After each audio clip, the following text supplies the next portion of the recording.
And the advice is always out there. It's just a matter of whether or not you're going to accept some of it coming at you. I talk about, a lot of wearing elephant ears, just to listen to whatever advice is out there and understand what is the good and bad advice. I've been real fortunate to have a good host of mentors from very early on through today. And I don't think it's ever a case where you don't want to seek a mentor. And the first one I had was at Standard Oil before it was BP. And his name is Sam Baker, who's now deceased. And he said, if you really want to start your own businesses, I'll tell you what you do. Spend about 4 or 5 years in the Fortune 500 side of it. And I did with BP and then Eaton Corporation. Learn how they make decisions. Go out the back door and come back in the front door as a vendor.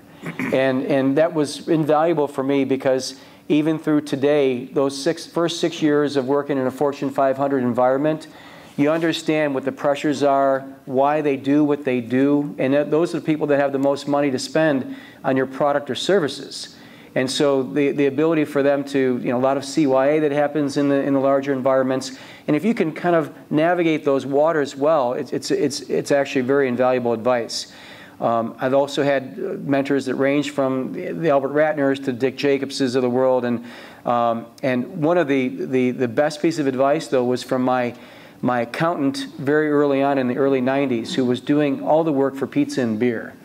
And so I'd go to his house at night once every couple of weeks, and it was about 1.5 years into my first business, and he looked at the financials, and he looked up at me and he said, so what are you going to do next? And I looked at him and I said, what do you mean, what am I going to do next? This is what I'm doing. He says, ain't looking so hot. This is 1.5 years into it, and you're making about $12,000 a year. And I said, but I'm reinvesting, I'm paying all the other employees, and everything's good. And he says, I just don't see it. From that day forward, my business trajected up like a hockey stick because someone told me that I couldn't do it and felt like I was failing at what I was first doing. And so sometimes the best advice comes kind of in an odd path of people trying to tell you, in some cases, that you can't do it. The mentor side of it and the advice side is really important. And then ultimately, I think also that the good advice is to be really simple in what your goals are and what the company goal is. Very early on, Nike had a big feel that their whole goal was to crush Adidas. And Stanford really wanted to become the Harvard of the West. Real simplistic goals.